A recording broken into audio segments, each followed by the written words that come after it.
também consegues fazer chegar o teu amor às pessoas. Obrigada. Menina, experimente pôr o meu nome no Google e vai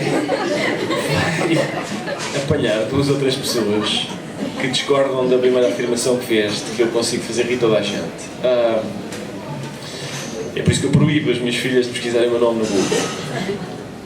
Ora bem, eu devo dizer-lhe que obrigado pela sua pergunta e pela sua simpatia, mas sabe, a comédia é uma coisa muito pessoal e tem, repara, eu até lhe posso dizer que diga-me um nome de um comediante americano, diga-me um. Jimmy Fallon? Exato. Agora digam um espanhol. Espanha é mesmo aqui ao lado, atenção, Espanha é aqui. Os Estados Unidos é do outro lado do oceano. A gente sabe 20 americanos, sabe 0 espanhóis. Uma das razões para isso pode ser que, lá está, apesar de estarmos aqui mesmo ao pé, a nossa cultura hoje é mais formatada por Hollywood, eu saio daqui e tenho mais ou menos a experiência de estar, não é muito diferente de estar em Londres. As coisas que estão escritas, McDonald's, tudo isso, não é muito diferente de estar em Londres ou em Nova Iorque ou numa cidade americana qualquer. E portanto a gente acha graça. Se perguntarem aos espanhóis é a mesma coisa, eles sabem muitos nomes de humoristas americanos, não sabem nenhum português, não é óbvio, e bem. A questão pode estar no facto de a gente, uma vez que a nossa cultura é contaminada pelos americanos e pelos ingleses, a gente percebe muito melhor um humorista, esses humoristas, do que um espanhol. Ou um alemão, por exemplo, também não sei 0. Humorista, se o Herman não conta, eu sei 0, alemães. Também outra coisa que a gente constata é não só que o espaço, as pessoas se riem de coisas diferentes consoante o sítio em que estejam. Há coisas muito óbvias, não é? Se eu for ao Brasil atuar e disser uma piada mesmo muito engraçada sobre o cavaco, eles não riem porque eles não sabem quem é o cavaco. E portanto há uma questão não só de cultura, mas também de cultura em termos de hábitos, mas também de referências que as pessoas precisam de ter. É por isso que a gente hoje continua a ler o Édipo Rei e a emocionar-se com aquilo, mas a gente lê uma peça do Aristófanes e ri menos do que eles riam na altura, porque a gente não sabe as características dos políticos de quem ele está a fazer pouco lá. Também no tempo, lá está, esse é o meu ponto seguinte, não é só o espaço que muda a sensibilidade das pessoas para a comédia, também é o tempo. Por exemplo, a coleção de textos humorísticos mais antiga de que há conhecimento, que chama-se Filogelos, quer dizer a letra filo, como em filosofia, quer dizer amigo de, e gelos quer dizer riso.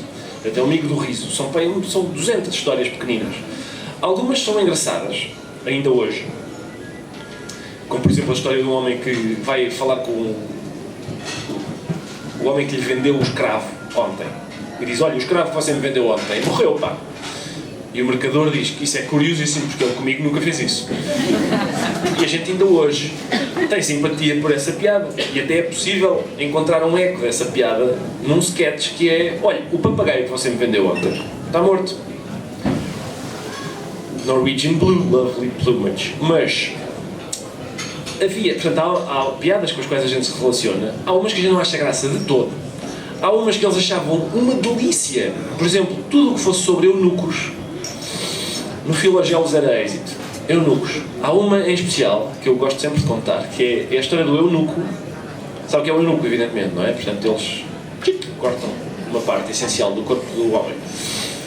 É o eunuco que contraiu 2 hérnias no escroto. E então, na aparência, não é um eunuco, apesar de ser um eunuco. E eles achavam isto muito, muito engraçado. E tem alguma graça, confesso. Pena que os eunucos tenham desaparecido. Mas, portanto, isto só para dizer que ao longo do tempo, a gente, por alguma razão, há coisas que deixam de ter graça, a gente deixa de olhar para elas daquela forma e por isso deixa de se rir delas. Por exemplo, para voltar ao Falstaff, há um ponto na história do Falstaff em que ele é um discurso muito célebre também, que ele diz honra. O que é honra? A honra é uma palavra, é ar. O homem que, se eu na batalha perder uma perna, a honra não me põe a perna outra vez agarrada ao corpo. Aquele que está morto no campo de batalha não sente a honra. E ele diz isso. E é um discurso que está muito bem construído. Hoje não nos dá assim tanta vontade de rir, porque ninguém liga a honra hoje.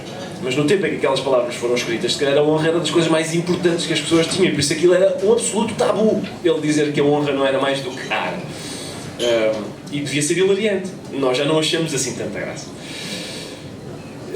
Isto para dar uma volta tão grande para responder à sua pergunta, que é impossível fazer rir toda a gente, não é? É impossível fazer rir toda a gente. Mas os meus heróis da comédia, tenho constatado isso, os meus heróis da comédia são pessoas que têm humor sofisticado, como, sei lá, Ricky Gervais, Woody Allen, o Seinfeld, etc, etc. O Chaplin. São pessoas que têm humor sofisticado e ainda assim agradam a massas. São êxitos de massas, são êxitos avassaladores de massas. Mesmo o último exemplo que eu dei, o Ricky Gervais, que é o mais recente a aparecer e que inventou uma coisa tão bizarra que a gente às vezes olha para ela e pensa, isto é comédia ou não? Eu não sei o que é que está a acontecer aqui, porque ele não tira as partes chatas da vida, deixa-as ficar. A pessoa está a fazer fotocópias durante 5 minutos, lá está a fotocopiadora. E mesmo isso, que é assim tão estranho ao princípio, eu acho que é a série mais franchisada de sempre da história das séries. Cada país fez a sua, vendeu para todo lado, etc. Claro, do The Office. Sim, do The Office, exato. E por isso eu tenho simpatia por isso, sim, por uma pessoa que consegue fazer rir, como o Tintin, dos 7 aos 77 e de todos os tipos de pessoa, sim. Gosto disso. Obrigado, Nina, pela sua questão. Ora, essa.